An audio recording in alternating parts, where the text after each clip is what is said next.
everyone. I hope you are guys are fit and fine. आप सबका मेरे channel पर मोस्ट वेलकम।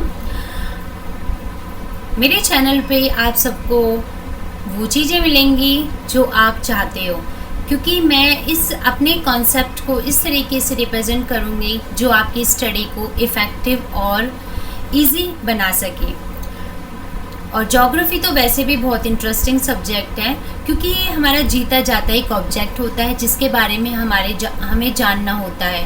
हमारे अंदर बहुत ज़्यादा क्यूरियोसिटी हो जाती है कि हाँ ये होता क्या है, जैसे ग्लोब होता क्या है, मैप क्या होते हैं, ठीक है, हमारे आसपास का एनवायरनमेंट कैसे चेंज हो रहा है, टेम्परेचर कैसे इंक्रीज़ और डिक्रीज़ हो रहा है, ठीक है, और इवन हमारी वेजिटेशन कैसे ग्रो होती है, और मॉन्यूमेंट्स, ये हमारी जो बड़े बड़े वो होते हैं, माउंटेन्स होते हैं, प्लेन्स होते हैं, ये क्या है, ठीक है, रिवर्स कैसे फ्लो होती है, सारी चीज़ें जो बच्चों के अंदर एक तरीके से मतलब अराइज होते हैं ऐसे क्वेश्चन, तो उनके बारे में जानने के लिए ज्योग्राफी बहुत ही इंटरेस्टिंग सब्जेक्ट होता है, ठीक है।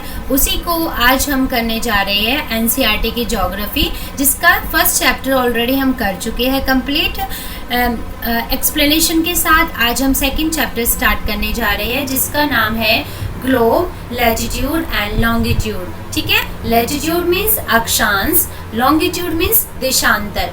मैं यहाँ पे बाइलिंगुअल लेके चलूँगी, क्योंकि दोनों मीडियम के बच्चे या एस्पिरेंट्स इसको पढ़ते हैं, और मैं नहीं चाहती कि किसी भी मीडियम के बच्चे के लिए कोई भी वर्ड प्रॉब्लम क्रिएट करे या कुछ पजलिंग लाए, ठीक है। तो दोनों को मैं साथ लेके चलने वाली हूँ। और अब अपने इसके स्टार्ट करते हैं हम अपने टॉपिक को। प्रीवियस चैप्टर में आपने पढ़ा होगा कि जो हमारा प्लैनेट है अर्थ, वो एक और प्लैनेट में हमारा अर्थ ही है जिसपे लाइफ पॉसिबल है, ठीक है। और जो नोटोस्फेयर यानी पूरी तरीके से सर्कल में नहीं है, ठीक है, वो अपने अर्थ अक्ष पे जो उसका वो अक्ष होता है, ठीक है, दूरी होती है, उस पर थोड़ा सा टिल्टेड होता है, यानी थोड़ा सा चपटा हुआ होता है। और can you imagine how it is looks? You may look at the globe carefully in your classroom to get an idea. और क्या आपने कभी भी ग्लोब को देखा है? स्कूल में तो आई थिंक बच्चों ने देखा होगा, क्लास में टीचर ने रिप्रेजेंट किया होगा ग्लोब से इस चैप्टर को, ठीक है। और क्योंकि ग्लोब को जब हम सामने से विजुअलाइज कराते हैं तो वो एक अलग से ही हमारे अनकॉन्शियस माइंड में फिट हो जाता है। यहाँ पे मैं दिखाने जा रही हूँ, यहाँ पे इस एरो को थोड़ा ध्यान से देखें कि जो ये ग्लोब है, ये हमारे ये जो ये ऊपर ये पॉइंट है, ये हमारा होता है नॉर्थ पोल, और ये नीचे ये पॉइंट है, ये होता है साउथ पोल, ठीक है। नॉर्थ पोल यानी उत्तरी अक्ष, ये होता है दक्षिणी ध्रुव, और ये उत्तरी ध्रुव, ठीक है। उत्तरी ध्रुव पे ये नीडल होती है और दक्षिण ध्रुव पे ये नीडल होती है जो इसको क्या करती है, टिल्ट करती है और इसको राउंड करने में हेल्प करती है, ओके। ग्लोब्स को आपने देखा होगा कि ये साइज और इसके टाइप्स डिफरेंट होते हैं, जैसे कि बिग साइज के भी होते हैं जिसको we can not be carried easily, हम उसको ईजिली कैरी नहीं कर सकते, यानी एक जगह से दूसरी जगह नहीं ले जा सकते। लेकिन कुछ ऐसे ग्लोब्स भी होते हैं जो साइज में बहुत छोटे होते हैं, जैसे कि स्मॉल पॉकेट ग्लोब्स होते हैं जिसको हम ईजिली कहीं भी ले जा सकते हैं। कुछ होते हैं ग्लोब लाइक बैलून्स होते हैं कि उसमें जब हम हवा भरते हैं तो वो अपनी शेप ले लेता है और उसमें जो डिजाइन होते हैं वो दिखने लगते हैं, which can be inflated and are handy and carried with easily. और ये इनफ्लेटेड होते हैं और इन्हें हम ईजिली कहीं भी कैरी आउट कर सकते हैं। ग्लोब इज नॉट फिक्स्ड, ये पॉइंट नोट करने वाली बात है कि ग्लोब का जो वो स्थान है वो फिक्स नहीं होता, ठीक है। कभी बड़ा साइज भी होता है, कभी छोटा साइज भी होता है, और यहाँ पे ये फिक्स नहीं है, ये से चिपका हुआ नहीं है, बल्कि ये रोटेट करता हुआ है, घूमता हुआ है, ठीक है। It can be rotated the same way as a top spin और a potter's wheel is rotated. आपने देखा होगा बचपन में हम गेम खेलते हैं टॉप स्पिन यानी लट्टू वाला गेम खेलते हैं, जब हम उसको ऐसे रस्से से करके ऐसे घुमाते हैं तो वो क्या होता है, अपने पॉइंट पे वो घूमना स्टार्ट कर देता है, ठीक है, वेस्ट टू ईस्ट अपना घूमने लगता है। सेम ऐसी पोटर्स व्हील यानी हमारे जो कुम्हार होते हैं जो घड़े बनाते हैं उनके पास जो व्हील होता है, चरखा होता है, वो भी सेम ऐसे ही इसी डायरेक्शन में रोटेट करता है। ऑन द ग्लोब, अगर हम ग्लोब की बात करें तो ग्लोब में हमारी कंट्रीज होती है, कॉन्टिनेंट्स होते हैं, ठीक है, ओशियंस होते हैं जो हमें दिखाई देते हैं, उनके करेक्ट साइज में दिखाई देते हैं, ठीक है, डीपली हम उनको अच्छे से देख सकते हैं। It is difficult to describe the location of a point on a sphere like the earth. कभी कभी क्या होता था पहले कि किसी भी मतलब अर्थ के ऊपर किसी भी पॉइंट की लोकेशन डिस्क्राइब करना हमारे लिए बहुत ही डिफ़िकल्ट हो जाता था, लेकिन now the question arise as the how to locate a place on it. लेकिन अब ये जो क्वेश्चन अराइज हुआ है वो नहीं हुआ, वो एक minute guys, just wait.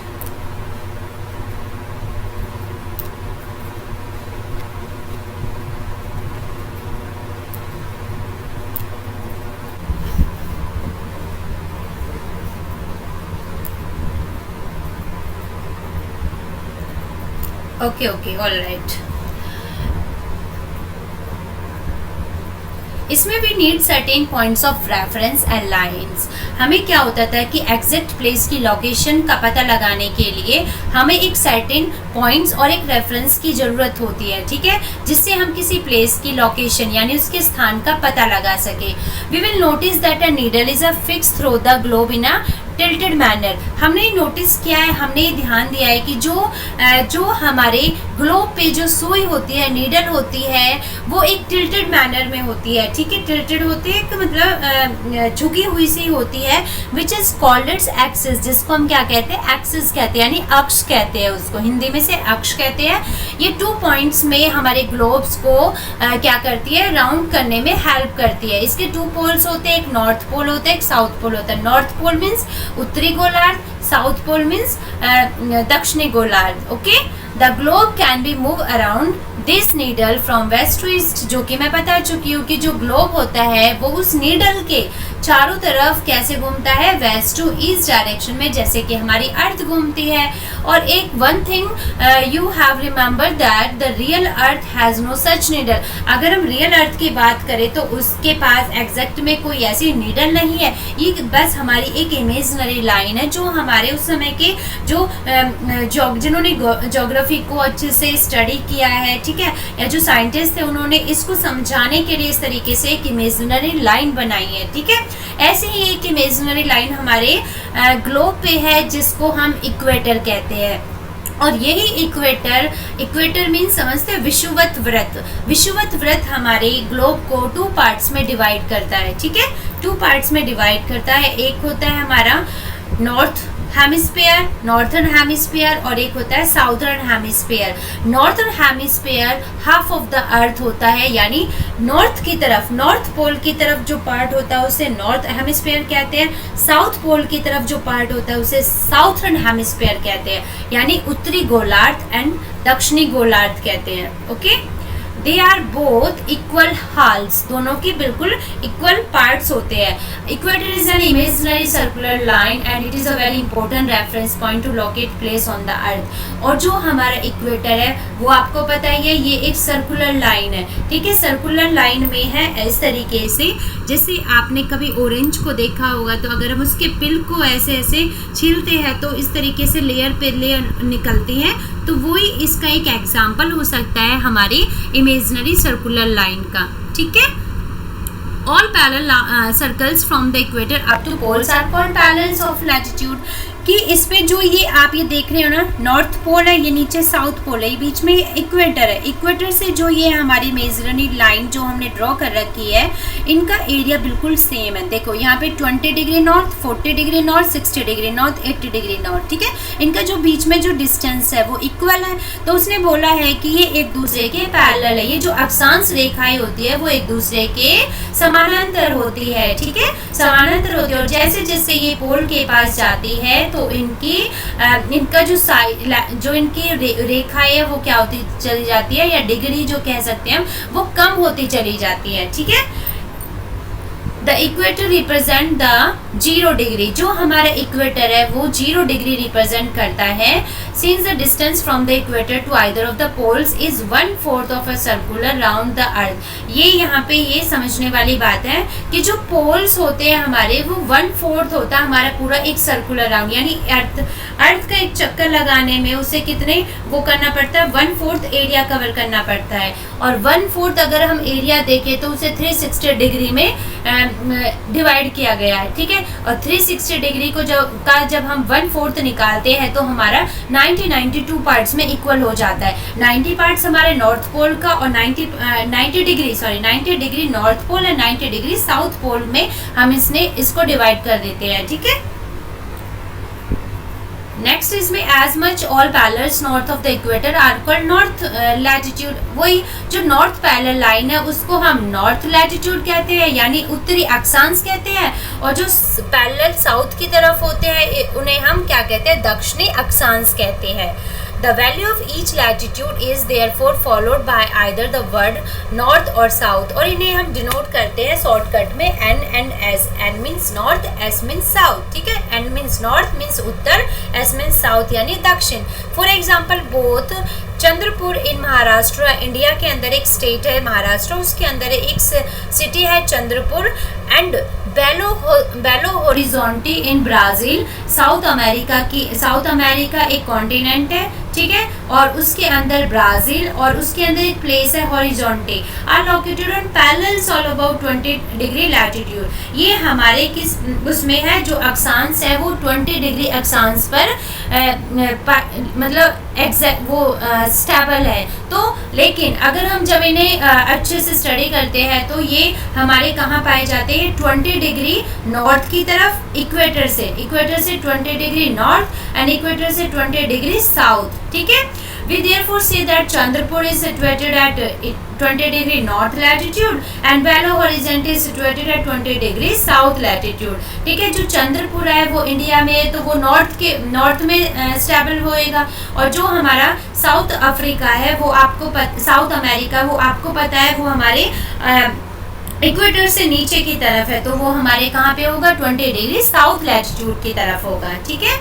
And we see in the figure that we move away from the equator the size of the parallel of latitude decrease.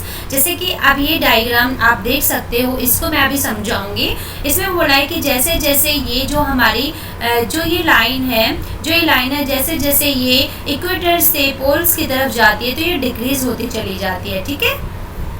Important parallels of latitude. अब हमने अभी तक सिंपल पढ़ा, बेसिक चीज़ें पढ़ी अपने globe के बारे में, ठीक है। पैरेलल लाइन किसे कहते हैं, इनके बीच का डिस्टेंस क्या है, ग्लोब क्या है, एक इमेजिनरी लाइन है, एक्सिस क्या है, इक्वेटर क्या है, ठीक है।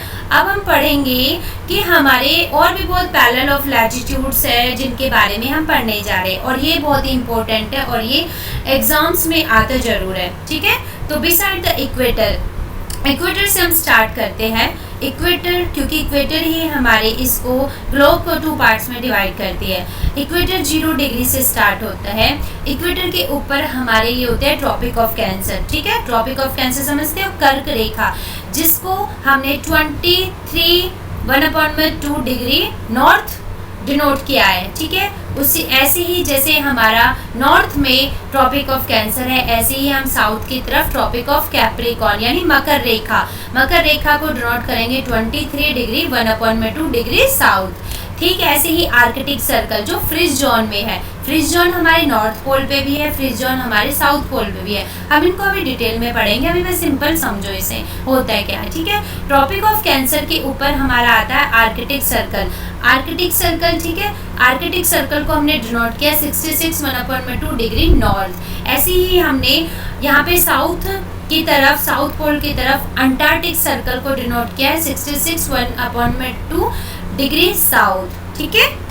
इसके बाद हम इसको समझेंगे कि और भी हमारी बेसिक पैरेलल लैटिट्यूड होती है, जैसे कि ट्रॉपिक ऑफ कैंसर जो अभी हमने देखा है जो नॉर्थ हेमिस्फीयर है, ट्रॉपिक ऑफ कैप्रिकॉर्न है जो हमारे साउथर्न हेमिस्फीयर है। आर्कटिक सर्कल हमारा कहाँ पे है, आर्कटिक सर्कल हमारे नॉर्थ ऑफ द इक्वेटर में है। अंटार्कटिक सर्कल हमारा 66 1/2 साउथ ऑफ द इक्वेटर है। अब ये ट्रॉपिक ऑफ कैंसर यानी कर्क रेखा, ट्रॉपिक ऑफ कैप्रिकॉर्न यानी मकर रेखा, आर्कटिक सर्कल यानी विषुवत रेखा, और अंटार्कटिक सर्कल यानी विषुवत वृत्त, ठीक है, इनको हिंदी में कहते हैं।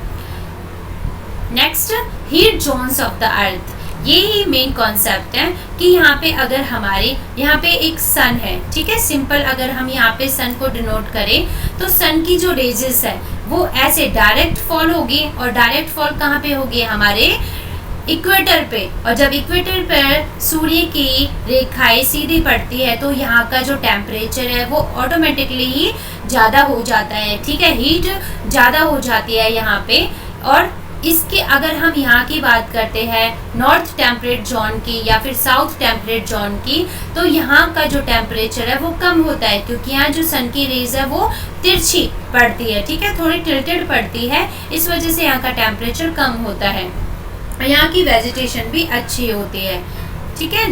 यहाँ पे the mid day sun is exactly overhead at the least once a year on all latitude in between the Tropic of Cancer and Tropic of Capricorn, कि जो हमारा सन होता है वो Tropic of Cancer and Tropic of Capricorn के बीच में बिल्कुल सीधा पड़ता है, और जिससे सन की रेज ज़्यादा होती है और यहाँ मैक्सिमम हीट प्रोड्यूस करती है, ठीक है, इसी हम टॉरिड जोन कहते हैं, इसीलिए हम इसे टॉरिड जोन कहते हैं। The midday sun never shines overhead on any latitude beyond the Tropic of Cancer and Tropic of Capricorn, ठीक है। टॉरिड जोन समझते हैं, शीतोष्ण, एक होता है शीतोष्ण और एक होता है इसको हिंदी में अभी देखती हूँ मैं। The midday sun never shines overhead on any latitude beyond the Tropic of Cancer and Tropic of Capricorn. जो हमारा ट्रॉपिक ऑफ कैंसर, ठीक है, ट्रॉपिक ऑफ कैंसर और ट्रॉपिक ऑफ कैप्रिकॉर्न, ठीक है, ट्रॉपिक ऑफ कैंसर और ट्रॉपिक ऑफ कैप्रिकॉर्न के बीच में हमारा जो टेम्परेचर, जो सन की रेज जाती है, ठीक है, वो धीरे धीरे क्या डिक्रीज होने लगती है, क्योंकि area bounded by the Tropic of Cancer and Arctic Circle in the northern hemisphere. अब इसमें ये मतलब ये समझाने की कोशिश कर रहा है कि यहाँ से देखो, ट्रॉपिक ऑफ कैंसर से जब सन की रेज आर्कटिक सर्कल की तरफ जाएगी तो यहाँ पे हीट कम होगी, क्योंकि यहाँ सन की रेज डायरेक्ट नहीं पड़ रही। ऐसे ही जब ट्रॉपिक ऑफ कैप्रिकॉर्न से अंटार्कटिक सर्कल की तरफ जाएगी तो यहाँ पे भी हीट कम है, ठीक है, इसीलिए यहाँ का टेम्परेचर नॉर्मल पाया जाएगा। ओके, इसीलिए इसे शीतोष्ण कटिबंधीय कहते हैं, और इसको टेम्परेट जोन को शीतोष्णीय कटिबंधीय कहा जाता है, ठीक है। Area lying between the Arctic Circle and North Pole in the northern hemisphere and Antarctic Circle and South Pole in the southern hemisphere, ये हम ऑलरेडी पढ़ चुके हैं। वो यहाँ का एरिया बहुत कोल्ड होता है, क्योंकि यहाँ सन की रेज डायरेक्ट नहीं पड़ती, हॉरिजन पे डायरेक्ट नहीं पड़ती, और रेज जब डायरेक्ट नहीं पड़ती स्लैंटिंग होती है, तो यहाँ पे हीट कम होती है, और हीट के कम होने से इसमें फ्रीज जोन कहते हैं, ठीक है, फ्रीज जोन कहलाता है। ये फ्रीज जोन समझते हो, जहाँ पे ठंडी ठंड हो, आइस ही आइस हो, बर्फ ही बर्फ हो, इसलिए से शीत। अब आप इस डायग्राम के थ्रू समझेंगे। देखो, ये टॉर्च है और ये एक हमारा कार्डबोर्ड है। कार्डबोर्ड में जब हम टॉर्च को जलाते हैं तो उसकी सन की रेज डायरेक्ट हमारी पड़ती है। अगर हम इसको कार्डबोर्ड को थोड़ा सा टिल्टेड कर दें या स्लैंटेड कर दें और फिर उस पर टॉर्च को जलाते हैं तो ये इसका जो ये टॉर्च की जो परछाई वो थोड़ी सी ओवल साइज में हो जाती है, ठीक है, ओवल साइज में हो जाती है। तो सेम ऐसे ही हमारी अर्थ के ग्लोब के ऊपर जब हमारी सन की रेज पड़ती है तो वो सेम इसी वे में पड़ती है जिस तरीके से इस एग्जाम्पल में दिया गया है। ओके, ये हमारा अभी तक हमने पढ़ा है लैटिट्यूड के बारे में, उसके जो पैरेलल डिफरेंट पैरेलल्स है उसके बारे में पढ़ा है। आज के लिए मे बी ये सफिशिएंट है, क्योंकि कल हम फिर लॉन्गिट्यूड के बारे में पढ़ेंगे। मैं सिंपल ये बता सकती हूँ अभी के लिए कि लॉन्गिट्यूड और लैटिट्यूड में डिफरेंस क्या है। देखो, लैटिट्यूड को समझने के लिए हमें इसका वर्ड को पकड़ना होगा। लैटिट्यूड मीन्स लेटा हुआ, कि वो रेखाएं या वो लाइंस जो हमारे ग्लोब्स पर लेटी हुई है, लाइक दिस, ठीक है, ये लेटी हुई है, ठीक है, ये लेटी हुई है, इसलिए हम इन्हें क्या कहते हैं, लैटिट्यूड कहते हैं। और वो लाइन जो हमारे ग्लोब पर लॉन्गिट्यूड यानी लॉन्ग लॉन्ग वे में बनी हुई है, उन्हें हम क्या कहते हैं, लॉन्गिट्यूड कहते हैं। या एक और एग्जांपल हम समझ सकते हैं, लॉन्गिट्यूड आपने एप्पल देखा होगा, और जब हम एप्पल को नाइफ से कट करते हैं तो उसकी जो लेयर निकलती है वो किसकी तरह निकलती है, वो बिल्कुल इस डायग्राम के थ्रू निकलती है, जैसे कि लॉन्गिट्यूड में दिखाया जा रहा है। ऐसे ऐसे लेयर निकलती है लंबी लंबी। और ऐसी अगर हम लैटिट्यूड को समझे तो कभी आप उसको अनियन को काटोगे, बीच में से जब अनियन को काटते हैं और उसकी पेयर जैसे स्लाइस बनाते हैं हम सैलेड के लिए, तो वो हमारी लैटिट्यूड का एक एग्जाम्पल है समझाने के लिए। आई होप आपको समझ में आया होगा। और नेक्स्ट कल के वीडियो में हम इसके आगे के पार्ट को कवर करेंगे, जो कि काफ़ी इंटरेस्टिंग है। आज के लिए इतना ही। आई होप आपको समझ में आया होगा। Thank you so much for your cooperation.